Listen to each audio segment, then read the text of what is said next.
اسلامی معزز سامعین کرام، ربیع النور شریف کا یہ پیارا پیارا مہینہ رحمت و نور کا بادل بن کر کے مسلمانوں کے گھر پر عالم اسلام کے یہاں اپنی موسلادھار بارش برسا رہا ہے۔ نبی کریم صلی اللہ تعالی علیہ وسلم کی آمد سے قبل اس دنیا کا حال کیا تھا، وہ علماء کرام کی زبانی آپ حضرات سنتے رہتے ہیں کہ حضور نبی کریم صلی اللہ تعالی علیہ وسلم کی آمد سے پہلے دنیا کا سسٹم بالکل چینج ہو چکا تھا۔ انسانیت جو ہے آخری سانسیں لے رہی تھی اور ہر اعتبار سے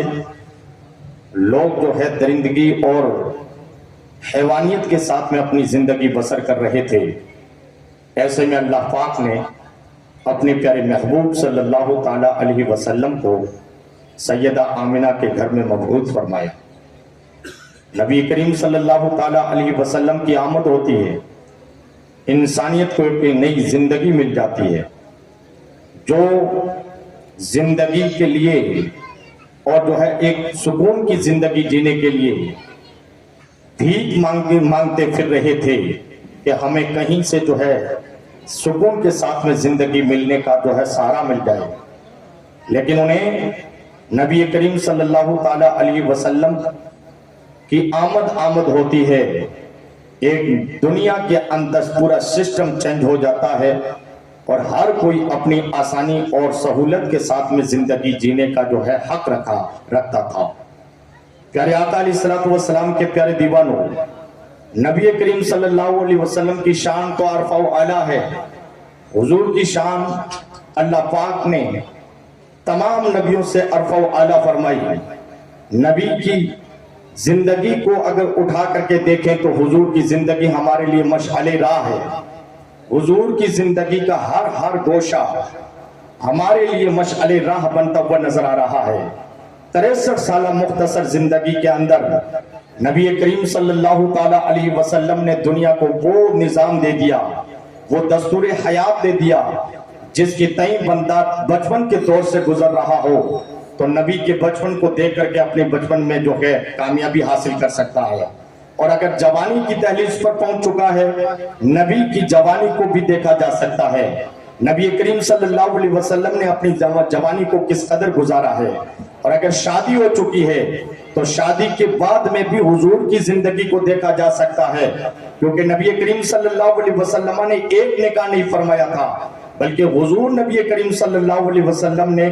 11 نکاح فرمایا تھا۔ یہ 11 نکاح فرمانے کا تاثر کیا ہے اور کیوں فرمایا، اس کے پیچھے بہت بڑا لوجک ہے۔ اس کو سمجھنے کے لیے انشاءاللہ عز و جل بہت بڑا جو کہ آپ علماء کرام سے سنتے رہتے ہیں اور بڑا وقت درکار ہوتا ہے، لیکن میں اپنی بات کو آگے کی طرف بڑھاؤں۔ نبی کریم صلی اللہ علیہ وسلم نے 11 نکاح فرما کر کے ہمیں یہ سبق دیا کہ زندگی کے جس موڑ پر آپ گزر رہے ہو اس موڑ میں تم اکیلے نہیں بلکہ تمہارے ساتھ ساتھ ایک عورت جو ہوتی ہے وہ عورت بھی دین اسلام کی اشاعت میں حق رکھا کرتی ہے، اور وہ عورت اگر سوری ہوئی ہو تو وہ زندگی کے اندر دین اسلام کا کام کیسے کر کے بتاتی ہے، وہ ان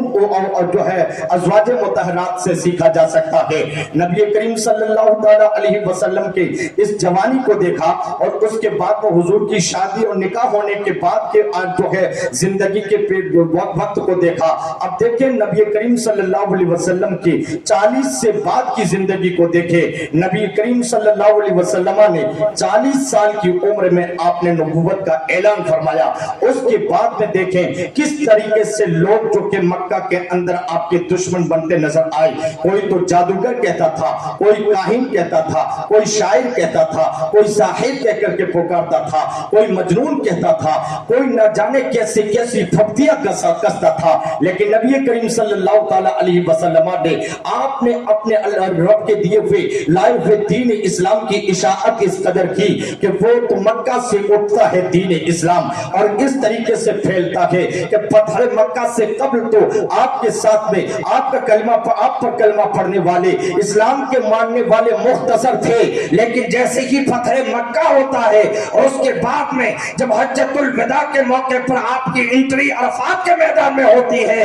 उस वक्त आपके मानने वाले मुट्ठी पर नहीं रह चुके थे, बल्कि वो मुट्ठी भर से बाहर निकल करके 1,24,000 की तादाद तक पहुंच चुके थे। सुभान अल्लाह, सुभान अल्लाह। 1,24,000 की तादाद तक ये आपके मानने वाले जो थे उस जगह पर आपके मानने वाले होते हैं, और फिर ये आपके मानने वाले जमीन पर फैलते हैं, अलग अलग इलाके में जाते हैं और ऐसा दीन का काम करके बताते हैं। तो आज तो दीन की ये तो बहारें नजर आ रही है नबी करीम सल्लल्लाहु ताला अलैहि वसल्लम के सहाबाए किराम के बलबूते पर, और उन्होंने जो दम कदम से और उन्होंने जो दीन इस्लाम की इशाअत की है, उसी की बदौलत आज दुनिया के अंदर कोने कोने में इस्लाम नजर आ रहा है। प्यारे आका अलैहिस्सलातु वस्सलाम के प्यारे दीवानों, नबी करीम सल्लल्लाहु ताला अलैहि वसल्लम की अगर हुस्न को देखा जाए तो नबी का हुस्न भी बेमिसाल है। नबी के जिस्म पर कभी मक्खी नहीं बैठती थी, हुजूर के जिस्म पर मक्खी नहीं बैठा करती थी, बल्कि आपको बात बताता चलूं कि मक्खी तो उनके जिस्म पर बैठती है जिनके जिस्म जो है नूर से नहीं होते हैं, बल्कि जो है हजरत जाफर सादिक रजी अल्लाह ताला अन्हु मंसूर के दरबार में जाते हैं, और मंसूर ने जब आपको बिठाया और अब उस मंसूर के पास में मक्खी घूम रही थी और मक्खी घूमते घूमते उसके चेहरे पर बैठ जाती है। मंसूर ने अंगड़ाई लेते हुए कहा, और जाफर सादिक बताए अल्लाह ने इस मक्खी को क्यों पैदा फरमाया है? हजरत जाफर सादिक रजी अल्लाह ताला अन्हु ने बबांगे दोहल इरशाद फरमाया, तुझ जैसे बादशाहों के घमंड को चूर करने के लिए अल्लाह पाक ने मक्खी को पैदा फरमाया है। मेरे प्यारे आका अलैहिस्सलातु वस्सलाम के प्यारे दीवानों, नबी करीम सल्लल्लाहु ताला अलैहि वसल्लम के जिस्म अक़दस पर मक्खी नहीं बैठा करती थी। हुजूर के जिस्म से खुशबू के सूते फूटते थे। हुजूर जिस गली से तशरीफ ले जाते हैं वो गली खुशबू से महक उठती थी। सहाबाए किराम को नबी की जो है नबी की आमद का पता लगाना होता, नबी करीम सल्लल्लाहु अलैहि वसल्लम के जो है वो नबी के जो है आमद का पता होना होता और डायरेक्शन पता करना होता, तो नबी करीम सल्लल्लाहु अलैहि वसल्लम के ये सहाबा हुजूर की आमद की खुशबू से पता लगा दिया करते थे कि मेरे हमारे आका तो जहां सल्लल्लाहु अलैहि वसल्लम इसी गली से मेरे आका का गुजर हुआ है। और जब खुशबू बता दिया करती थी कि ये यहाँ से कोई और नहीं गुजरा है बल्कि मदीने के ताजदार गुजरा है, तभी तो जो है बरेली का ताजदार बोल पड़ते हैं। उनकी महक ने दिल के गुंजे खिला दिए हैं, उनकी महक ने दिल के गुंजे खिला दिए हैं, जिस राह चल दिए हैं कूचे बसा दिए हैं। नारे तकबीर, अल्लाहु अकबर, नारे रिसालत, सरकार की आमद, मरहबा। मेरे प्यारे आका अलैहिस्सलातु वस्सलाम के प्यारे दीवानों, और नबी करीम सल्लल्लाहु अलैहि वसल्लम के जिस्म अक़दस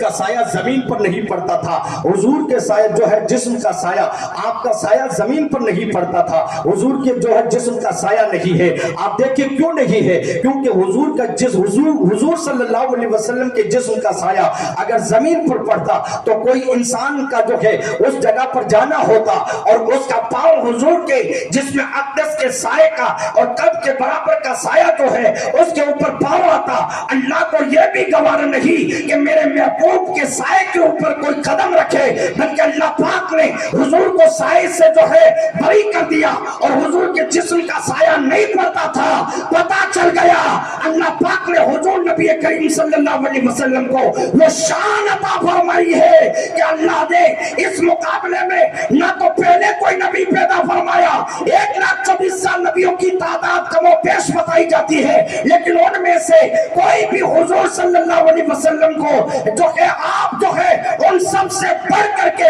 अल्लाह पाक ने आपके रुतबे को बुलंद फरमाया, बल्कि उनसे वो अफजल व आला बना करके کے بھیجا ہے. کوئی تو اپنے علاقے کے لیے نبی بن کر کے آتے ہیں, کوئی شہر کے لیے نبی بن کر کے آیا, کوئی اسٹیٹ کے لیے نبی بن کر کے آیا, کوئی برادری کے لیے نبی بن کر کے آیا, کوئی قبیلے کے لیے نبی بن کر کے آئے. لیکن محمد رسول اللہ جب اللہ پاک نے آپ کی پیدائش فرمائی تو آپ کو جو ہے ایک جہاں کے لیے نہیں بلکہ اللہ پاک نے سارے جہاں کے لیے نبی بنا کر کے بھیجا ہے. سبحان اللہ سبحان میرے پیارے آقا علیہ الصلوۃ والسلام کے پیارے دیوانوں, حضور کی شان کی طرف اگر جایا جائے, حضور کی شان بڑی بلند و بالا ہے, لیکن ہمیں اور آپ کو حضور کی سیرت کی طرف توجہ کرنی ہے. حضور نبی کریم صلی اللہ علیہ وسلم کی سیرت کیا ہے, آپ کی زندگی کے وہ نقوش کیا ہے, آپ کی زندگی کے وہ جو ہے تابندہ نقوش جس کے اوپر بندہ زندگی گزارے تو وہ زندگی سکسیس زندگی گزارا کرتا ہے. کبھی کبھی جو ہے رات کے اندھیرے میں انسان کے اس چیز کا سہارا کا جو ہے تلاش کرتا ہے کہ کوئی کسی کا آئیڈیل مل جائے, کوئی کسی کو جو ہے میرا رہنمائی کر دے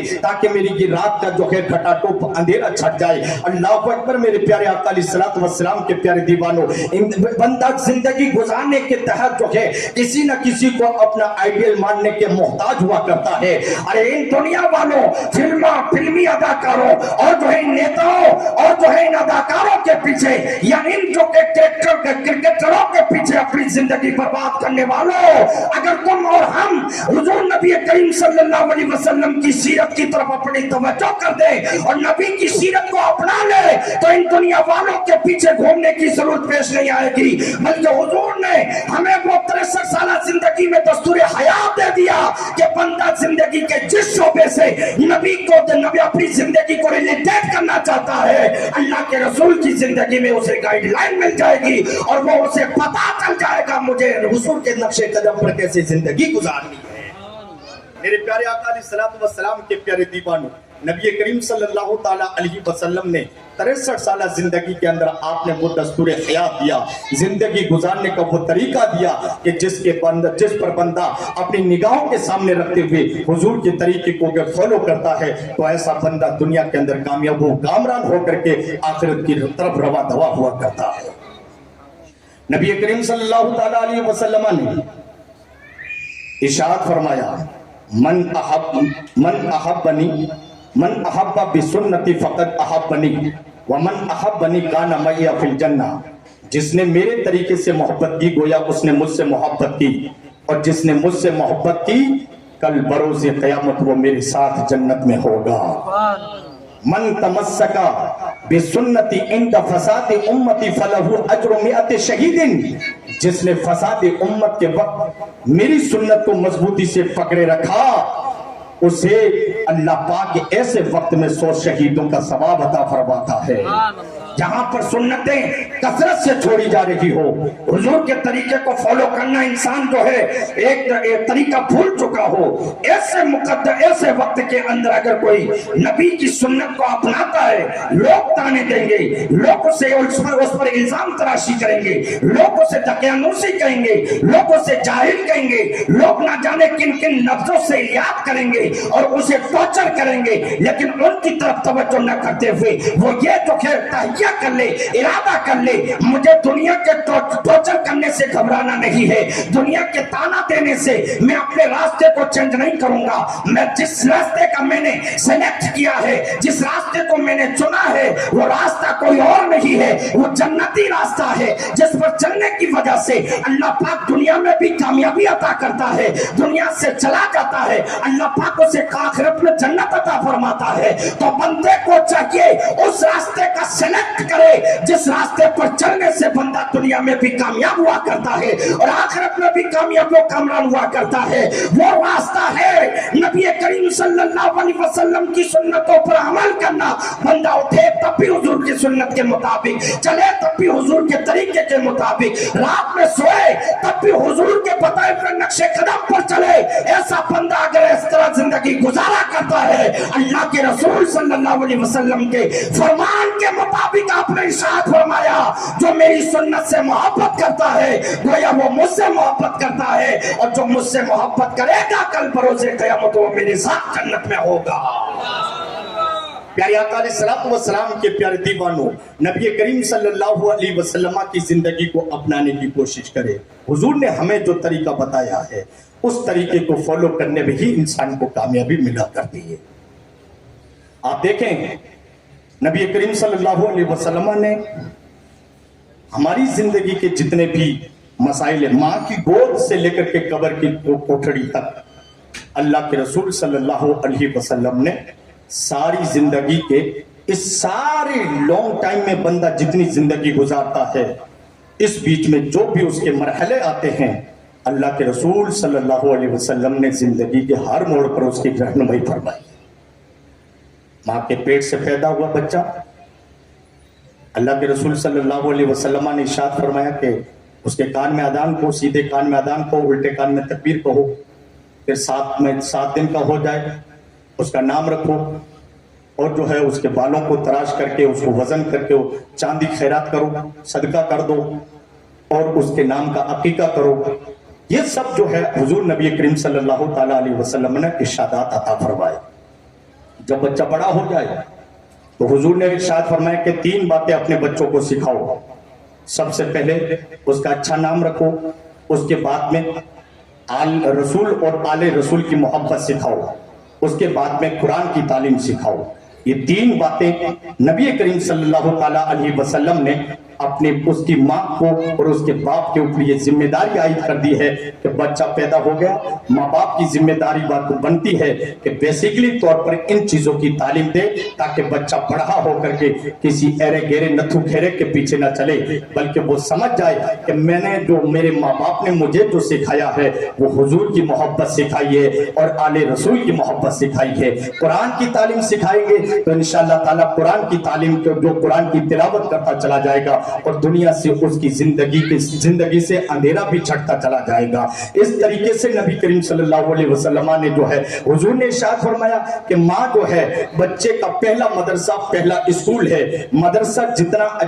मदरसा अच्छा हो, लेकिन उसमें टीचर अच्छा ना हो, उस्ताद अच्छा ना हो, तो वो मदरसा कभी जो है तरक्की नहीं करता है, बल्कि बिल्कुल जो कि उसकी तालीमी निजाम भी बड़ा कमजोर हो जाता है। और बिल्डिंग चाहे कितनी करोड़ों की बना ले, लेकिन उसमें टीचर और उस्ताद अगर ढंग का नहीं है तो वो जो उसमें पढ़ने वाले बच्चों का भविष्य, फ्यूचर खतरे पे हुआ करता है। इसी तरीके से नबी ने इरशाद फरमाया कि बच्चे का पहला मदरसा उसकी माँ की गोद है। अब माँ की गोद क्या हुई, मदरसा हुई या स्कूल हुई, और उसमें टीचर कौन है, उसकी माँ है। माँ जितनी अखलाकमंद होगी, माँ जितनी किरदार वाली होगी, माँ का नेचर जितना पवित्र होगा, उतना ही बच्चा बड़ा होकर के नेक बनेगा, नमाजी बनेगा, रोजेदार बनेगा, हाजी बनेगा और लोगों की सेवा करता हुआ नजर आएगा। और अगर माँ की गोद पाक नहीं है, माँ का नेचर सही नहीं है, माँ का किरदार अच्छा नहीं है, तो बच्चे को चाहे कितने ही जो के मरगूब की शाय खिलाते, चाहे कितने की कीमती से कीमती शय खिला दी जाए, लेकिन वो बच्चा बड़ा होने के बाद में कभी भी माँ बाप की आंखों को ठंडा नहीं कर सकता है, क्योंकि माँ और बाप ने उसे वो सिखाया ही नहीं, वो संस्कार ही नहीं दिए। इसलिए माँ की गोद ये जिम्मेदारी बनती है, माँ अपनी गोद को साफ रखे। और साफ इस सूरत में रखा जा सकता है कि माँ अपने बेटे को जब भी दूध पिलाए उस वक्त पहले वुजू कर ले, उसके बाद में अपने बेटे को दूध पिलाती चली जाए और नबी करीम सल्लल्लाहु अलैहि वसल्लम पर दूध पाक पड़ती चले जाए। इस तरीके से दूध जो है दूध पिलाती चली जाएगी और उसकी घुट्टी में और उसी दूध में दूध पाक की तासीर में मस्त हो जाएगी। बड़ा होकर के बच्चा हुजूर का आशिक बनता हुआ नजर आएगा, नबी करीम सल्लल्लाहु ताला अलैहि वसल्लम का आशिक बनता हुआ, और ऐसा आशिक बनेगा कि मिलाद का जब वक्त आएगा, मौसम आएगा, तो कभी सवाल नहीं खड़ा करेगा कि ये झंडे लगाने कहां से साबित है, इसका प्रूफ दीजिए। ये कुमकुमे भर के कुमकुमे लगाना ये कहां से साबित है, इसका प्रूफ दीजिए। वो नहीं पूछेगा, क्योंकि उसने अपनी आंखें खोली है, उस घर में खोली है कि जो मिलादी है। और मिलाद वालों का यही हाल हुआ करता है। میرے پیارے آقا علیہ الصلوۃ والسلام کے پیارے دیوانوں، اس لیے ہم حضور کی تاریخ جو ہے سیرت پر عمل کریں۔ حضور نبی کریم صلی اللہ تعالیٰ علیہ وسلم نے ارشاد فرمایا کہ جب تم جو کہ کھانا کھانے کی حضور نے سنت عطا فرمائی، پینے کی سنت عطا فرمائی، اور جو ہے پینے کا طریقہ بھی بتایا ہے، سفر کرنے کے آپ نے آداب بتائے ہیں، آپ راستے چلتے چلتے کن چیزوں کا لحاظ رکھنا چاہیے، حضور نے انہی چیزوں کا بھی جو ہے آپ نے احکام اور آپ نے آداب بتائے ہیں۔ چلتے چلتے نگاہوں کو نیچے کرنے کا حکم تو قرآن بھی کہتا ہے، حضور نے ارشاد فرمایا کہ اپنی نگاہوں کو نیچے رکھو، اور راستے میں اگر کوئی نکیلی چیز مل جائے تو اس کو کنارے کر دو، اور کنارے کر کے پھر تم آگے چلے جاؤ۔ اس طریقے سے کریں گے تو تمہیں جو ہے یہ صدقہ کرنے کا ثواب ملے گا۔ میں آپ سے پوچھنا چاہتا ہوں، لوگ ہم سے کہتے ہیں کہ مولانا صاحب آج تو بڑی روڈیں صاف اور شفاف ہوا کرتی ہے، اس میں کوئی کنکر نہیں ہوتا ہے، کوئی خاردار جھاڑی نہیں ہوا کرتی ہے، اور پھر حضور کی یہ حدیث کس طرح ثابت ہوگی اور کس طریقے سے اس حدیث پاک پر عمل ہوگا؟ ہم کہتے ہیں بھائی وہ کنکر کا ہونا یا پتھر کا ہونا ہی ضروری نہیں ہے، بلکہ ہر وہ چیز جو لوگوں کے آنے جانے میں تکلیف کا باعث بنے، اس چیز کو ٹھکانے کر دو، اس چیز کو کنارے کر دو۔ اگر تم اس چیز کو کنارے کر دو گے تو تمہیں اللہ پاک صدقہ خیرات کرنے کا اللہ پاک ثواب عطا فرمائے گا۔ اس کا جو ہے ایک روشن مثال یہ بھی دی جا سکتی ہے کہ اپنی گاڑی کو اس جگہ پر پارک کرو جہاں اس کے لیے پارکنگ بنائی گئی ہے۔ اگر ادھر ادھر کھڑا کر دیتے ہیں تو یہ بھی لوگوں کے آنے جانے میں دقت کا سامان پیدا کرتی ہے۔ اس لیے بندہ اگر اپنی گاڑی کو صحیح جگہ پر پارکنگ کرتا ہے تو اللہ پاک اسے بھی صدقے کا ثواب عطا فرماتا ہے، اللہ اسے بھی صدقے کا ثواب عطا فرماتا ہے۔ لیکن آج ہم نے اپنے گھروں کے اندر اپنے گھر کا کچرا لا کر کے باہر ڈال دیتے ہیں، حضور کی سنت کے مطابق اپنی زندگی نہ گزارنے کی بنا پر آج مسلمانوں کے آبادیوں میں ناچاکیاں بڑے عروج پر ہے، بھائی بھائی کے بیچ میں لڑائی اور دنگا نظر آتا ہے، کوئی باپ بیٹے کی نہیں بن پا رہی ہے، بیٹا باپ سے سنتوش نہیں ہے، محلے والے کے دشمن نظر آ رہے ہیں۔ آخر وجہ کیا ہے؟ میرے نبی نے مکہ کی سرزمین پر آپ نے جب اعلان کیا تھا لوگوں لا الہ الا اللہ پکارو، لا الہ الا اللہ کہہ دو گے تم کامیاب و کامران ہو جاؤ گے، کامیاب ہو جاؤ گے۔ انہوں نے کہا اس چیز کا ہمیں جو ہے ہم سے مطالبہ مت کرو، ہم آپ کو امی امین کہتے ہیں، ہم آپ کو صادق کہتے ہیں، ہم آپ کو اچھا گردانتے ہیں، ہمیں آپ کو پورا کے پورا یقین ہے، لیکن یہ چیز مت کہو اس لیے کہ ہمارے آبا و اجداد کے دین کو چھوڑنا پڑے گا۔ حضور نے ان کے جو ہے ان مسائل کو نگاہوں کے سامنے نہیں لایا، بلکہ حضور نے اللہ کی ذات کو، اللہ کی ذات پر توکل اور اللہ کے اس پیغام کو عام کرنے کے لیے آپ نے اعلان کر دیا لوگوں لا الہ الا اللہ پکار کر کے جنتی ہو جاؤ، دنیا بھی کامیاب ہو جائے گی، آخرت بھی کامیاب ہو جائے گی۔ تو اس طریقے سے حق کا بول بالا اس وقت ہوتا ہے جب انسان بے باکی کے ساتھ میں اور بے کسی کے روح رعایت کیے ہوئے اپنا کام کر جاتا ہے، اللہ پاک ایسے ہی بندوں کو دنیا میں عزت عطا فرماتا ہے۔ لیکن آج کیا ہے؟ چہرے دے کر کے باتیں کی جاتی ہیں، بڑے صاحب آگے تو اس کے سامنے ہاتھ باندھ کر کے کھڑے ہو گئے، دب گئے، اور بیچارہ اگر پڑوسی کوئی غریب ہے تو اس کی طرف کوئی توجہ نہیں فرماتا۔ یہ اس طریقے کا سسٹم انسان کو جو ہے آج زندگی کے اندر بالکل جو ہے مطلب گھبراہٹ کے ساتھ میں اپنی زندگی گزار رہا ہے۔ انسان کے پاس میں پیسوں کی بھرمار، جو ہے اپنے پاس میں دکانیں بہت اور پلازے بہت، گاڑیاں بہت ہے، ہر اعتبار سے آسائش، لیکن پھر بھی اسے سکون نصیب نہیں۔ وجہ کیا ہے؟ ورنہ وہ بزرگان دین حضور کی سنت پر عمل کر کے رات میں بستر کی طرف جاتے تھے اور ہوا کے جھونکے چلتے تھے، اسی جگہ پر سوتے رہتے، صبح جب فجر کا وقت ہوتا تھا آٹومیٹکلی ان کی آنکھ کھل جاتی تھی۔ آج لوگوں کو نیند نہیں آتی، رات میں کروٹ اولن تو سوتے بھی 1-2 بجے کے بعد میں جا کر کے سوتے۔ رات میں جاگتا کون ہے؟ میں تو بارہا کہتا ہوں کہ جس جگہ پر مسلمانوں کے محلے میں جس جگہ پر آوارے کتے کھڑے رہتے تھے، آج اسی گلی کوچے کے نکڑوں پر مسلمانوں کے نوجوان نظر آتے ہیں۔ کتے بھی راستہ دیکھتے ہیں کہ ہمیں بھی کہیں جگہ مل جائے تو ہم بھی کھڑے ہو کر کے تھوڑی دیر یہاں بیٹھے بھونکیں۔ लेकिन उन्हें जगह नहीं मिलती, क्योंकि रात का आधी रात गुजर जाती है, वो नुक्कड़ खाली नहीं होता, बल्कि उसी में व्हाट्सएप चल रहा है, उसी में मोबाइल पर बिजी है, एक दूसरे की लान तान हो रही है, एक दूसरे की चुगलियां की जा रही है, गीबतें आम हो रही है। कि क्यों हो रहा है? क्योंकि हमने नबी की सुन्नत को तर्क कर दिया है। नबी ने इरशाद फरमाया, इशा की नमाज पढ़ दो, जमात के साथ में पढ़ करके फौरी तौर पर अपने घर आ जाओ और सो जाओ, सुबह फिर फजर की नमाज जमात के साथ में पढ़ो, अल्लाह ताला तुम्हें पूरी रात जागने का सवाब अता फरमाएगा। अल्लाह पाक तुम्हें पूरी रात जागने का सवाब अता फरमाएगा। आज मियाँ की इशा भी जा रही है, और आप तो मर्दों की तो बहुत बड़ी बात, मर्द तो बेचारे जो है इस तरीके से इनकी आवारगी तो मशहूर है, औरतों को भी यही हाल हो गया कि बाहर चबूतरों पर आकर के बैठ जाएगी,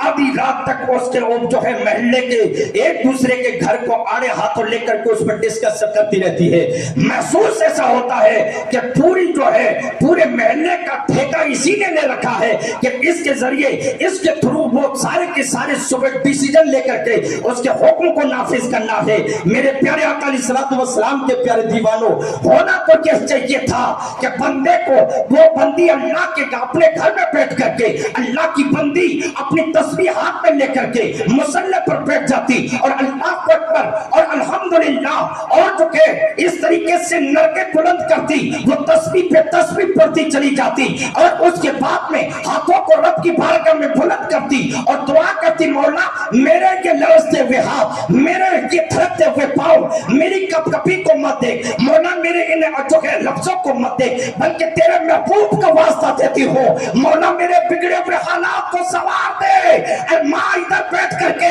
जब दुआ किया करती है, माँ की दुआ औलाद के हक में इस तरीके से कबूल हुआ करती है जिस तरीके से नबी की दुआ उम्मती के हक में कबूल हुआ करती है। माँ अपने हाथों को उठा के रब की बारगाह में दुआ करती है, हाथ बाप में झुका करते हैं, अल्लाह उसकी दुआ को कबूलियत की तौफीक अता फरमा देता है। मेरे प्यारे आका अलैहिस्सलातु वस्सलाम के प्यारे दीवानों, इसलिए हमें अपनी जिंदगी के अंदर इस्लामी माहौल और इस्लामी कल्चर को आम करना होगा। और जिस तरीके से बेबाकी के साथ में आज जिंदगी गुजार रहे हैं, आंख बंद होने के बाद में इंसान के क्या हाल होते हैं वो आप देखें। चला जाता है, बड़ा अच्छा खासा कद होता है और बड़ा उसका जो है थाक होती है, लेकिन जैसे ही रूह निकल जाती है उसके बाद में उसका सिस्टम सारा खत्म। और अगर बीमारी आकर के दस्तक दे देती है तो सारे चेले चपेटे दूर भाग जाते, कोई नहीं आता है और वही बिस्तर पर तड़पता रहता है।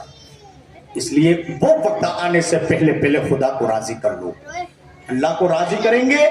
तो इंशाअल्लाह ताला अल्लाह हमें वो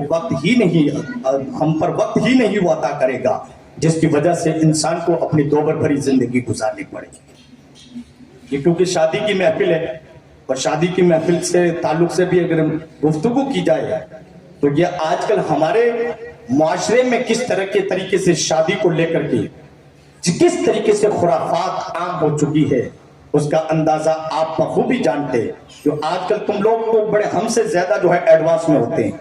आप लोगों को बड़ा पता होता है, लेकिन उसके बावजूद अपनी आंखों पर पट्टी बांध करके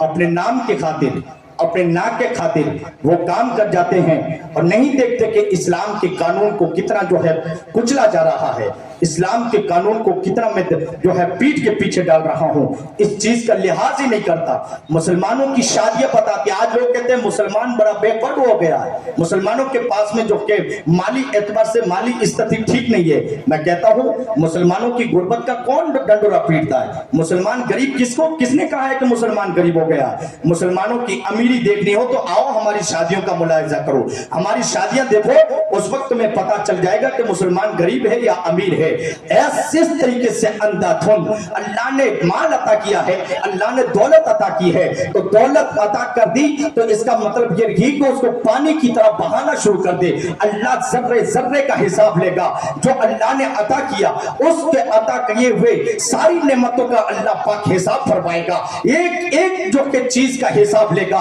उस वक्त हिसाब देना मुश्किल हो जाएगा। मिसाल से अगर बताता चलूं तो अगर कोई अपने दुकान पर किसी को हेल्पर रखता है और उसको अपने गल्ले के पास में बिठा करके चला जाए। सेठ शाम को वापस आता है, उस हेल्पर के पाउच के नीचे से जमीन खसकती है। जब शाम को नौकर जो कि सेठ को हिसाब देना होता है, वो एक एक हरफ लिखता है, एक एक चीज जो बेचता के उसको लिखता है, जो चीज सेल्समैन से लेता है उसको भी नोट करता है, आवक और जावक दोनों का हिसाब रखता है। और फिर शाम को जो है सेठ के सामने जाकर के वो दोनों रजिस्टर थमा देता है। इतनी आमद हुई है और इतना जो कि मेरे हाथ से खर्च हुआ है, अल्लाह अकबर। ये एक जो कि बंदा अपने एक दिन का हिसाब देने के लिए किस कदर जतन करता है, किस कदर अपने एहसास के साथ में अपने आप को काउंटिंग करता है और किस तरीके से उसका हिसाब का लिहाज रखता है। एक रुपया इधर से उधर नहीं करता है। अल्लाह ने हमें 60 साल जिंदगी अता की, 70 साल की जिंदगी अता की,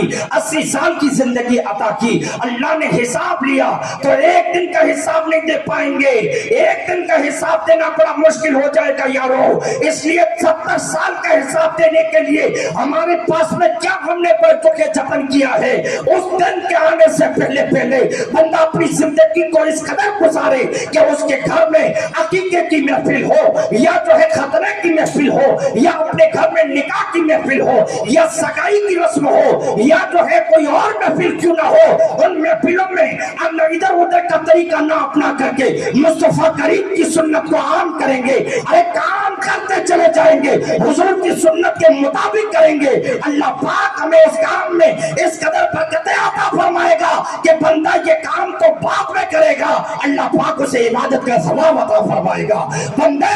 ये तेरा काम करना जो तूने काम किया है, ये काम तो हर नबियों ने किया है, और ये किराम ने किया है, अइम्मा ने किया है, गौस व कुतुब ने भी निकाह किया है, शादी की है, लेकिन उनकी शादी करने का सिस्टम अलग था और तेरी जिंदगी का सिस्टम अलग हो चुका है। आज अगर दुनिया के अंदर खुशहाली के साथ में जिंदगी बसर करना चाहता है और ये किराम की जिंदगी के मुताबिक अपनी जिंदगी को ढाल दे, अल्लाह पाक खुशियां अता फरमाएगा, अल्लाह करीम खुशियां अता फरमाएगा। लेकिन आज हमने उन सारी चीजों को भूल गए। शादी का जब के पहला कार्ड देना होता है, वो पहला कार्ड लेकर के किसी अल्लाह के दरबार, अल्लाह के वली के दरबार में पहुंच जाएंगे। गरीब नवाज के यहाँ चले गए, फला दूसरे आपके अड़ोस पड़ोस में जो भी अल्लाह के वली का मजार है वहां पहुंच करके रख देते हैं कि बाबा मेरे घर में मेरे बच्चे या बच्ची की शादी है। और उस बीच में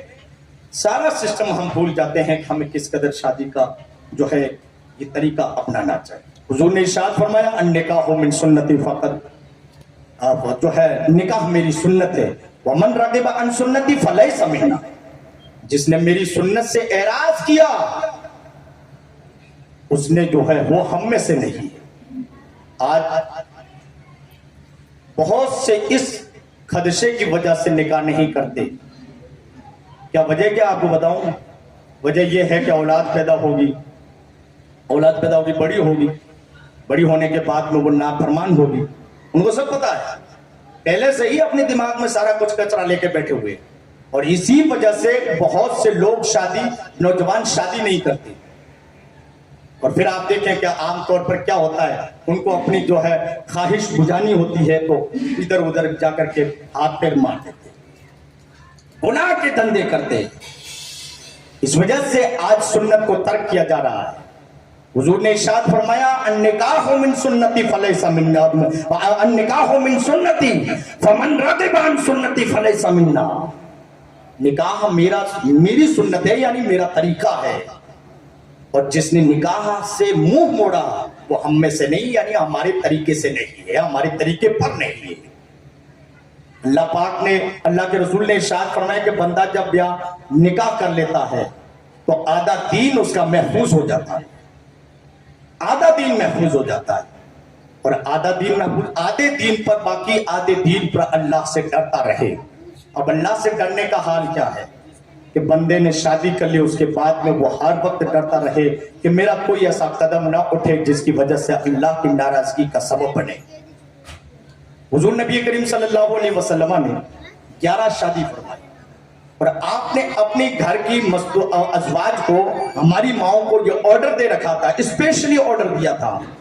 कहा घर की बातों को बाहर की औरतों को बता दिया करो। आज हम क्या कहते हैं, घर पर खींचतान हो जाती है تو ہم اپنی گھر کی ماں بہنوں سے کہہ دیتے ہیں کہ بھائی گھر کی بات گھر میں دفن کر دینا، باہر مت جانے دینا، ورنہ اس داڑھی میں جو ہے نا لوگ ہنسیں گے، گھر کی بات گھر میں رکھ دینا۔ لیکن نبی نے ارشاد فرمایا، اپنی ازواج یعنی ہم مومنوں کی ماؤں سے کہا گھر کی باتوں کو گھر میں مت رکھنا بلکہ دوسرے محلے کی عورتوں کو بھی بتاتے رہنا، کیونکہ حضور جو بھی باتیں فرماتے ہیں انسان کی اچھے ہونے کا پتہ کہاں سے چلتا ہے؟ محلے والے کہے کہ یہ اچھا ہے نہیں، تو دوست و احباب کہے یہ اچھا ہے نہیں، تو کون کہے؟ رشتہ دار کہے کہ یہ اچھا نہیں مانا جائے گا۔ شہر والے کہتے کہ فلاں بندہ بہت اچھا، بہت بڑھیا، ٹائم سے آتا ٹائم سے جاتا، ہر اعتبار سے بڑے اپنے سسٹم کے ساتھ میں چلتا ہے، نہیں مانا جائے گا۔ تو پھر کس کی مانے کے اچھا ہونے کا سرٹیفکیٹ کس سے لے؟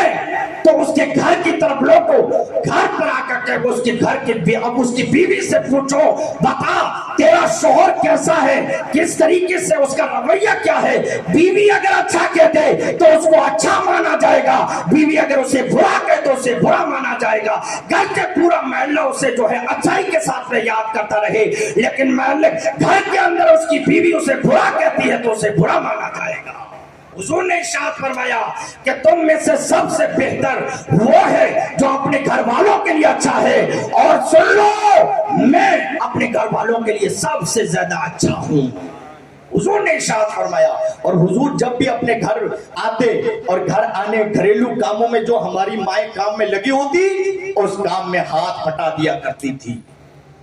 آج اگر میں اپنی ماں بہنوں کی اصلاح کے طور پر کہوں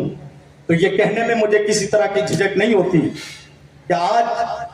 واشنگ مشین سے کپڑے دھلے جاتے ہیں، ہاتھوں سے کون دھوتی ہے؟ جو مطلب پچھلے کچھ سال پہلے جو ہے بیچاری کپڑے دھوتی تھی، کتنی مشقت کرتی تھی، آج واشنگ مشین سے دھویا جاتا ہے۔ لیکن شوہر رات شام کو جب لوٹتا ہے بازار سے واپس گھر آتا ہے، اس وقت آئیڈیکس لگا کر کے بیٹھ جاتی ہے کہ میرا تو آج سر درد ہو رہا ہے۔ اب بیچارہ وہ تو پورے مارکیٹ سے پورا جو کہ ایک دم پریشان ہو کر کے آیا،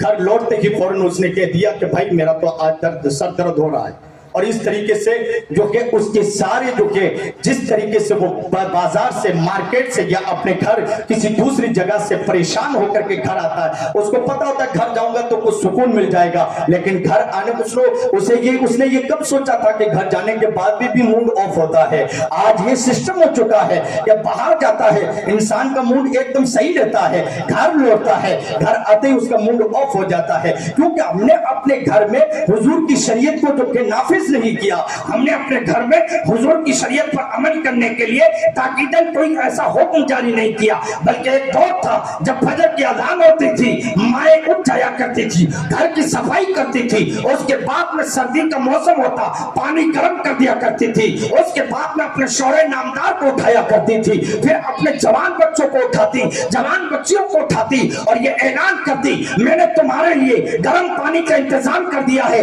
تم وضو کر لو اور میں مسجد میں جا کر کے نماز ادا کر کے لوٹ کے واپس آ جاؤ۔ آپ کو پتا ہے فجر کی نماز کی اللہ نے برکتیں کتنی عطا کی ہے۔ حضور نے ارشاد فرمایا فجر کی 2 رکعت جو 2 رکعت سنت یہ جو ہے دنیا اور دنیا کی ساری چیزوں سے افضل و اعلیٰ ہے۔ اور میں پوچھنا چاہتا ہوں جب سنتوں کا یہ حال ہے تو فرضوں کا کیا عالم ہوگا؟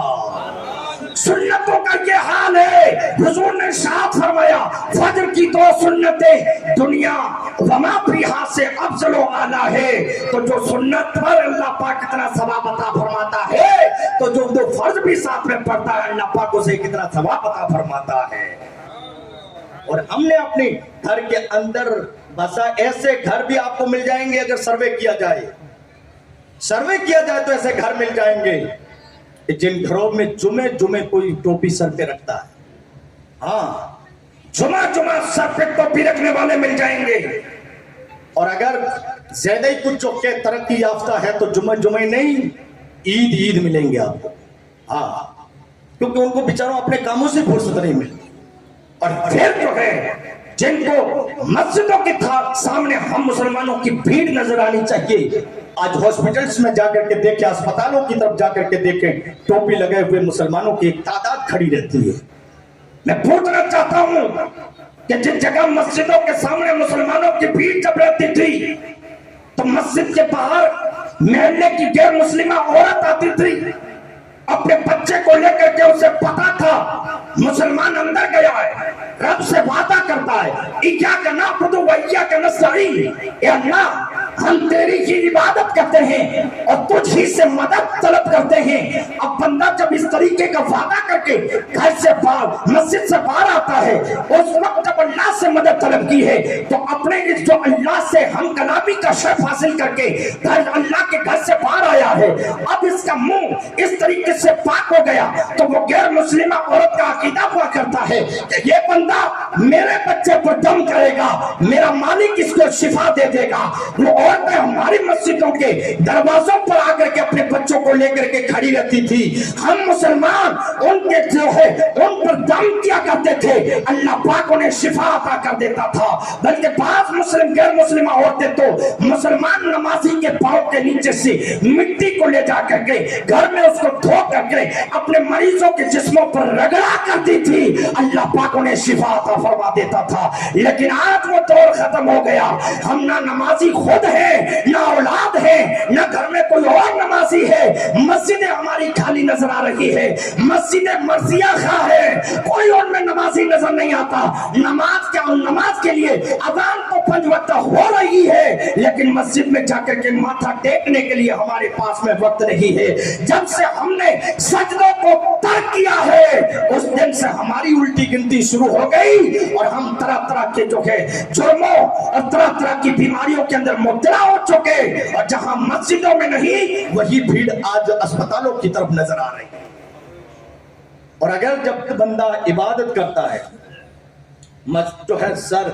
रब की बारगाह में रख देता है, ब्लड सर्कुलेशन तेज हो जाता है, लेकिन हमने उनकी तरफ तवज्जो नहीं दी। डॉक्टर कहते हैं कि सुबह सुबह इतने घंटे वॉक करना है, भागेगा। वो बड़ा एक किसी ने कहा था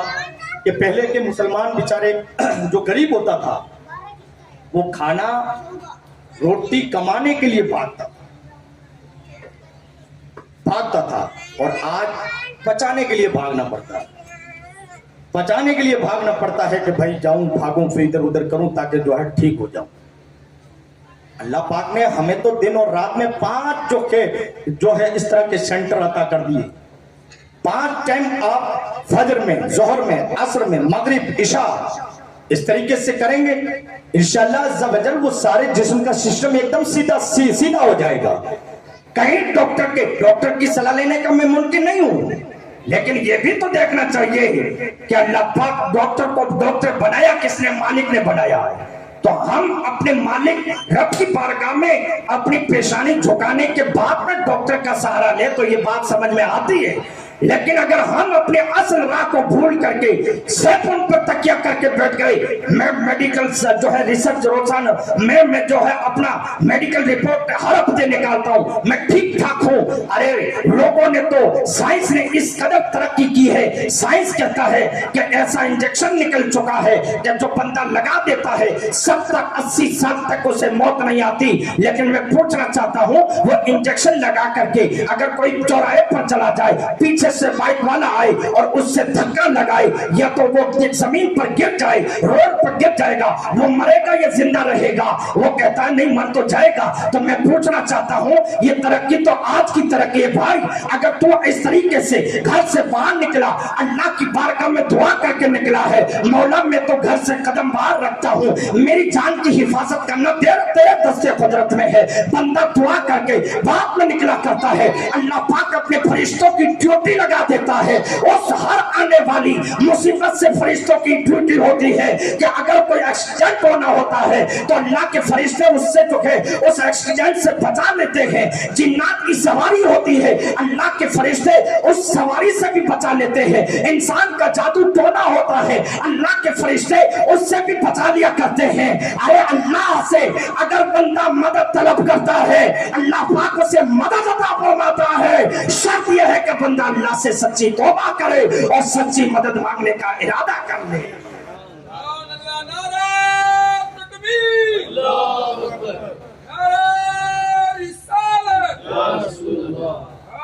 میرے پیارے آقا علیہ الصلوۃ والسلام کے پیارے دیوانوں، لیکن آج ہم نے کیا کیا؟ ہم اللہ سے جو ہے اللہ کی بارگاہ میں ہاتھ کب اٹھاتے؟ کبھی ہمیں مسلمانوں کا یہ المیہ ہو گیا، مسلمان اللہ کے سامنے مانگتا ہوا اللہ کی بارگاہ میں ہاتھ اٹھاتے ہوئے اسے شرم آتے ہیں، لوگوں کے سامنے ہاتھ پھیلاتے ہوئے شرم نہیں آتی۔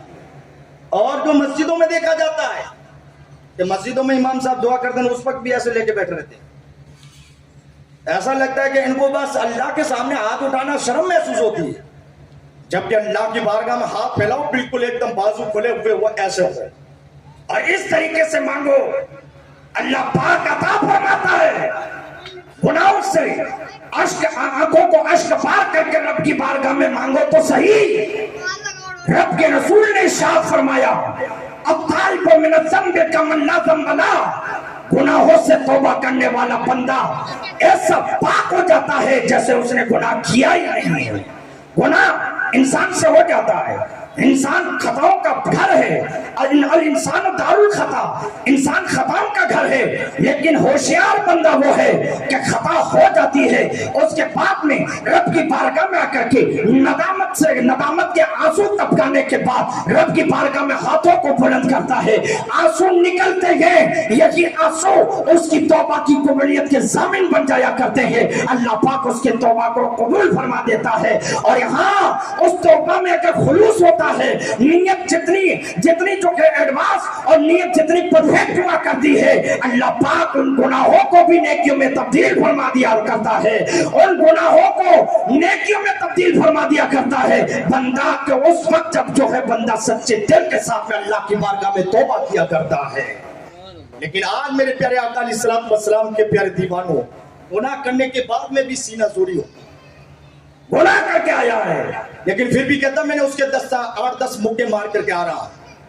پھر بھی کہتا ہے کہ میں نے اس کی گاڑی میں پیچھے سے گاڑی گزار کر کے اس کو نیچے گرا کر کے میں واپس آ رہا ہوں، پھر بھی نہ جانے کتنوں کی ہنسیوں کو ہم نے ختم کرنے کے بعد گھر کو لوٹتے ہیں، اس کے بعد بھی تمنا کرتے ہیں، گھر والوں سے آ کر کے کہتے ہیں، فخر و مباحت کے طور پر کہتے ہیں کہ آج میں نے فلاں محلے میں اس طریقے سے بھاگ بٹھا کر کے آیا ہوں، سنا لگتا ایسا ہے کہ کبھی میرا نام سے بھی وہ ڈرتا ہوا نظر آئے گا۔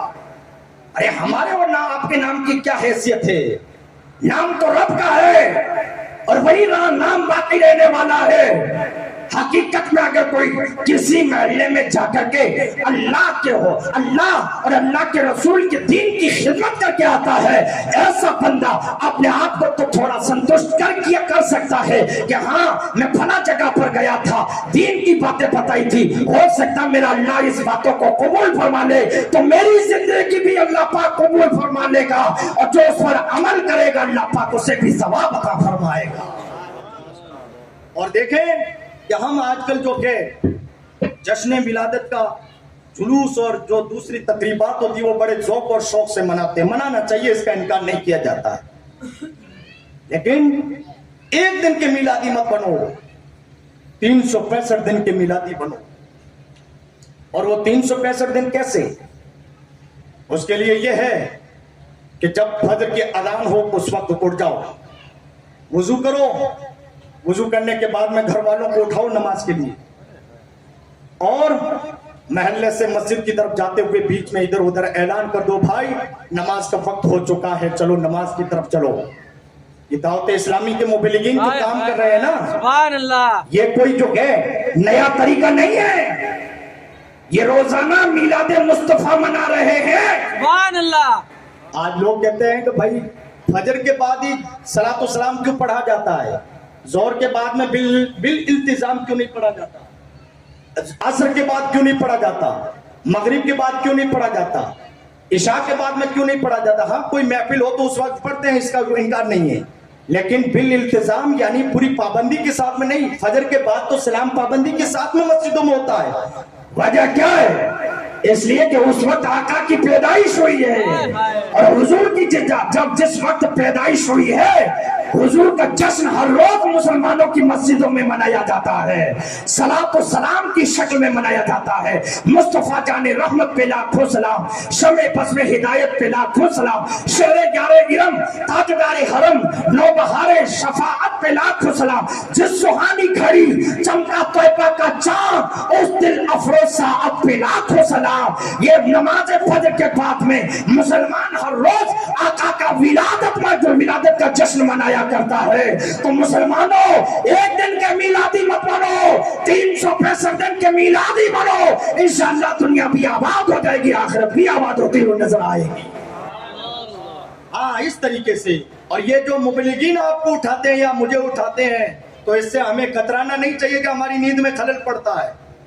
हमें ये चाहिए, अगर हमारे महल्ले या हमारी गली में कोई मुबल्लिग नहीं है तो तरकीब बनाए, कोई मुबल्लिग बनाए, और वो जब जो कि हमारी इस्लाह करेगा और हमें जो है नमाज के लिए उठाएगा, तो इंशाअल्लाह ताला एक वक्त आएगा कि हमारी मस्जिदों में वो तादाद मिलेगी जो इतने दिन तक नहीं मिलती थी। आप तो अल्हम्दुलिल्लाह छिपा बिरादरी तो हर जगह नमाजी होती है, लेकिन हाँ, ये बात कहते हुए भी मैं नहीं शर्माता और न डरता भी नहीं हूँ कि छिपा बिरादरी जिस जगह पर नमाज पढ़ती है, भजा नमाज पढ़ना चाहिए, अल्लाह ने फर्ज की है, लेकिन जब उनके घरों में खुशियां आती है तो बेबाकी के साथ में जिस कदर गुनाह के जतन किया करती है उसका भी इनकार नहीं किया जा सकता है। आज जिस कदर जहाँ कुछ महलों में तो जो है कुछ इलाकों में बेदारी और अवेयरनेस आया है, वरना पाप निगाह उठा करके देखें दूसरी कौमों में इस कदर जो नहीं होगा, क्योंकि उनके पास में पैसों की इतनी भरमार नहीं होती। जिसके पास में जितना पैसा हुआ करता है वो उतनी ही गुनाहों के जतन किया करता है। खुदारा अल्लाह ने ये माल अता किया है, इसको गलत राहों का जो है गलत राहों पे मत लगाओ, बल्कि जो है अल्लाह की राह में लगाओ। ये माल तुम्हारे लिए यहाँ पर भी खुशियों का बाइस बनेगा, यहाँ से चले भी जाएंगे। इसी माल के बदौलत अल्लाह के रसूल सल्लल्लाहु अलैहि वसल्लम हमारी शफाअत फरमाएंगे, क्योंकि माल भी तो जो है अल्लाह की नेमत है। ये माल अगर हमने मदरसा में खर्च किया है, मस्जिदों में खर्च किया है, खिदमत खल्क में खर्च किया है, तो ये सवाब की शक्ल में अल्लाह पाक हमें कब्र में भी आराम पहुंचाएगा, हौसर में भी आराम फरमाएगा, और इन्हीं नेकियों के बदौलत अल्लाह पाक हमें जन्नत भी अता फरमाएगा। मेरे प्यारे आका अलैहिस्सलातु वस्सलाम के प्यारे दिनों, शादियों को एकदम सुन्नत के मुताबिक करने की कोशिश करें। नबी करीम सल्लल्लाहु ताला अलैहि वसल्लम की सुन्नतों पर अमल करने से इंसान किस कदर कामयाब होता है।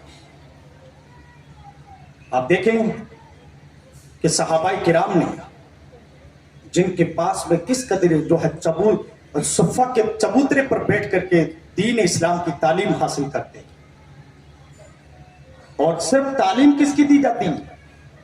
कुरान की तालीम दी जाती थी, उसके अलावा किसी और सब्जेक्ट की तालीम नहीं थी। और कुरान ही में वो सारे सब्जेक्ट आ जाते हैं, कि बल्कि सारे सब्जेक्ट पढ़ाए इसलिए जाते हैं कि कुरान का तर्जुमा करना आ जाए, इसलिए पढ़ाए जाते हैं। तो मेरे प्यारे आका अलैहिस्सलातु वस्सलाम के प्यारे दीवानों, हम अपने बच्चों को दीनी तालीम से भी आरास्ता करें। जब तक दीनी तालीम नहीं होगी तब तक बंदा नहीं पहचान पाएगा कि मुझे जो है किस तरीके से नमाज अदा करनी है। बहुत सौ को नमाज पढ़ते हुए देखते हैं ना, तो वो किस तरीके से नमाज पढ़ते हैं, कुछ तो नाक में नाक खड़ा बिल्कुल ऊंचा ही रहता है, कुछ हाथ टिके होते हैं, पेशानी टिकी हुई है, और पीछे से जो है वो बुलडोजर की तरह उसका जो है पांव दोनों खड़े रहते हैं, उठे रहते हैं। ये किस तरह की स्थिति और कंडीशन देख करके हमें एहसास होता है कि कौम मुस्लिम किस कदर बेबाक हो गई है कि नमाज को पढ़ते हुए भी सीखने की कोशिश नहीं कर रही है। जबकि हर काम हम पहले सीखते हैं, उसका कोर्स करते हैं। जो है मोटरसाइकिल का काम करना होता है, मिस्त्री बनना होता है, तो उससे पहले हम 5-6 महीने तक किसी है होशियार मिस्त्री के पास में अपनी जो है अपने आप को लगा देते हैं, ताकि हमें पता चल जाए कि किस मिस्टेक को किस तरह ठीक करना है। पंचर को ठीक करने के लिए भी हम अपने बच्चों को हाईएस्ट और हाई स्पेशलिस्ट जो पंचर को ठीक करने वाला होता है उसकी यहाँ पर 6 महीने या 1 साल तक उसको वहां पर फ्री चार्ज रख दिया करते हैं, बगैर किसी फीस के और बगैर किसी तनख्वाह और सैलरी के रख देते हैं। क्यों? कि पिंचर की दुकान चलाएगा, पिंचर निकालेगा। मेरे यारों, पंचर के लिए हम अपने बच्चे को पंचर सिखाने के लिए 6 महीने या 1 साल का कोर्स कराते हैं। दीन इतना सस्ता हो गया, नमाज इतनी सस्ती हो गई, शरीयत इतनी सस्ती हो गई, जो बगैर सीखे ही हम शुरू कर रहे हैं। उसको सीखना चाहिए, शुरू कर दिया है तो सीखने में किसी तरह की हिचकिचाहट नहीं होनी चाहिए। इमाम साहब के पास में जाए, नायब इमाम साहब के पास में जाए और इनसे आपको शर्म महसूस होती है तो मस्जिद में जो आपका अच्छा खासा आपकी उससे बनती है और बेतकल्लुफाना आप उससे बातें कर सकते हैं तो उससे अपनी इस शिकायत को जो कि शेयर करें और उनसे अपनी कमजोरी बताएं ताकि वो आपकी इस्लाह करें। और अगर उससे भी ना हो तो आप आए, मुबल्लिगीन दावत इस्लामी के पास में आए, वो किसी के सामने आपको जलील नहीं करेंगे, वो आपको रुसवा नहीं करेंगे, वो किसी को बताएंगे नहीं कि भाई ये इसके बाल सफेद हो गए हैं और इसे नमाज नहीं पढ़नी आती, इसको सना पढ़ना नहीं आता, इसको फातिहा पढ़ना नहीं आता, इसको अत्तहियात नहीं आता है, ये किसी से नहीं कहते। और ये तो कि आपको इस सिखा करके एकदम टैलेंट के साथ में खड़ा कर देंगे और फिर जब मस्जिद में जा करके नमाज पढ़ना शुरू करेंगे तो इंशाअल्लाह अज़्ज़वजल रब की बारगाह में पेशानी झुकाएंगे। रब करीम की रहमत पुकार करके कहेगी बंदा मांग, क्या मांगना चाहता है मैं तुझे अता करता हूँ। मांग, क्या मांगना चाहता है मैं तुझे अता करता हूँ। लेकिन आज हमने और देखिए, बातें बताने के लिए तो बहुत कुछ है लेकिन वक्त काफी हुआ जाता है, इसलिए मैं अपनी गुफ्तगू को स्टॉप की तरफ। शादी का मौका है, अपनी बहन बेटियों को जिसकी रुखसती होनी होती है उनको हमने खाना बनाने की तरकीब सिखा दी, मशीन कैसे चलाना चाहिए वो बता दिया, कब वॉशिंग मशीन कैसे चलानी वो हमने सिखा दिया। और बात आप लोगों को टॉर्चर नहीं कर रहा बल्कि मैं तो पूरे जो है अपने इलाके को सामने रखते हुए बात करता हूं। तो ये कहता हूं कि बास ने तो अपने बेटियों को नेल पॉलिश कैसे लगाना चाहिए ये सिखा दिया। नेल पॉलिश, हाथों पर मेहंदी किस डिजाइन की, किस वार को किस डिजाइन की लगानी है ये सिखा दिया। कौन से फंक्शन में, अकीका में कौन सा जोड़ा पहन के जाना चाहिए, खतने की महफिल में कौन सा जोड़ा पहन के जाना चाहिए, सगाई की रस्म में कौन सा जोड़ा पहनना चाहिए और जो वलीमे की महफिल में कौन सा जोड़ा पहनना चाहिए, दीगर दूसरी जो है, ये सारे जोड़ों की ताल्लुक से हमने उसकी सारी फजाइल बता दिए। लेकिन नहीं सिखाया तो दीन नहीं सिखाया, दीन नहीं सिखाया। अपने बच्चियों को दुनियावी तालीम भी सिखाओ, साथ ही साथ दीन सिखाओ ताकि वो बच्ची आगे जाकर के अपने आप के अपने कुरान की तिलावत भी करेगी और जो है नमाज भी पढ़ेगी। आज दहेज में कुरान दिया जाता है और जो है मुसल्ला दिया जाता है। क्यों दिया जाता है? क्या आगे जिस घर में ससुराल में जा रही है उस घर में उन्हें मुसल्ला नहीं मिलता,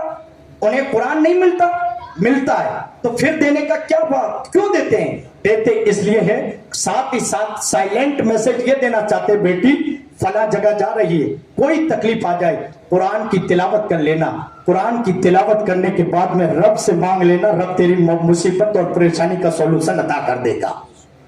मुसल्ला इसलिए देते हैं कि बेटी कोई परेशानी आ जाए, कोई ऐसा मरहला पेश आए तो उस वक्त वुजू करने के बाद में मुसल्ले पर खड़ी होकर के रब की बारगाह में माता अपनी पेशानी झुका लेना, रब की बारगाह में दुआ करना, अल्लाह ताला तेरे जो है दुआ के बदौलत अल्लाह पाक तेरी परेशानी को दूर फरमा देगा। हम अपनी बेटियों को दीन सिखाएं। दीन, जब तक हमारी बेटियां बापर्दा हुआ करती थी तो इसी बेटियों की कोख से जनरल पैदा होता था, कर्नल पैदा होते थे, सिपह सालार पैदा होते थे, बड़े बड़े डॉक्टर पैदा होते थे, बड़े बड़े साइंटिस्ट पैदा हुआ करते थे, बड़े बड़े जो के फिलोसोफर पैदा होते थे, बड़े बड़े वकील और जज पैदा होते थे। लेकिन जब से हमने अपनी बेटियों को बेपर्दा किया है, बेटियों को पर्दे के ताल्लुक से उसे कोई ताकीद नहीं की है, तब से हमारे यहाँ पर यह हाल हो गया कि बेटा कहना नहीं मानता, बेटी पैदा होती है तो वो कहना नहीं मानती। जैसे उम्र के पड़ाव में हुआ करती है उस वक्त वो बाप के सामने आंखों में आंखें डाल करके बातें करता है। मेरे प्यारे आका अलैहिस्सलातु वस्सलाम के प्यारे दीवानों, हम और आप क्या कर रहे हैं? जब तक हमारी बेटियां, हमारी माए बहनें दीन के उसूलों पर चला करती थी, अल्लाह पाक इन्हीं कोख से, इसी के पेट से जो है जनरल देता था, अल्लाह पाक इन्हीं की कोख से कर्नल पैदा करता है, अल्लाह इन्हीं की कोख से इंजीनियर पैदा करता है, अल्लाह इन्हीं की कोख से डॉक्टर पैदा करता है, अल्लाह इन्हीं की कोख से जो है साइंटिस्ट पैदा करता کرتا ہے, فلاسفر پیدا کرتا ہے, لیکن جب سے ہم نے دین سے دوری اختیار کی ہے, کہا پردے میں رہنے سے گرمی محسوس ہوتی ہے, پردے میں رہنا یہ دقیانوسی ہے, یہ جاہلوں کا طریقہ ہے, یہ آدی واسیوں کا کام ہے. یارو یہ آدی واسیوں کا کام نہیں ہے, یہ مسلمانوں کا کام ہے کہ جو چیز زیادہ قیمتی ہوا کرتی ہے اس کو پردے میں رکھا جاتا ہے, اور مسلمانوں کے لیے اپنی بیٹی سے بڑھ کر کے کوئی زیادہ قیمتی نہیں ہوا کرتی ہے. اسی لیے شریعت نے اسے جو ہے پردے میں رکھنے کا حکم دیا ہے کہ اپنی بیٹیوں کو پردے میں رکھو گے, اللہ پاک اس کی عزتیں اتنی ہی بلندی عطا فرمائے گا. میرے پیارے آقا علیہ الصلوۃ والسلام کے پیارے دیوان, اس لیے اپنی بیٹیوں کو رخصت کرنے سے پہلے ہم یہ ساری باتیں سکھائیں, دین کی تعلیم دلائیں, اپنے بچوں کو مدرسے بھیجیں, مدرسوں کا باقاعدہ اہتمام کریں. جب تک تعلیم نہیں ہوگی, حضور نے ارشاد فرمایا کہ اطلب العلم من المہد الی اللحد, seek knowledge from the cradle to the grave, ماں کی گود سے لے کر کے قبر کی کوٹھڑی تک علم دین حاصل کرتے رہو.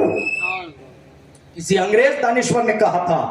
Education is the most powerful weapon which you can use to change all the world. انگریز جو ہے دانشور کہتا ہے کہ شکشا ایک ایسا ہتھیار ہے جسے آپ دنیا کو بدلنے کے لیے اپیوگ کر سکتے ہیں, دنیا کو بدلنے کے لیے اپیوگ کر سکتے ہیں. اور یہ شکشا جس کے پاس میں ہوتی ہے نا, وہ بندہ کسی کا محتاج نہیں ہوتا ہے,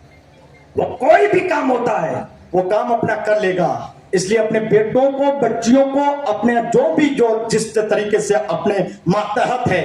اس کو دین سے جو ہے اٹیچ کریں, دین سے اس کا ریلیٹیڈ کریں, اور جو ہے دنیاوی تعلیم بھی دلائیں تاکہ ہمارا بچہ کسی بھی لیول پر وہ کمزور نہ رہے, کسی کا محتاج نہ بنے, وہ کام اپنا کرتا ہوا نظر آئے. اللہ پاک ہمیں اور آپ کو حضور کی سیرت پر عمل کرنے کی توفیق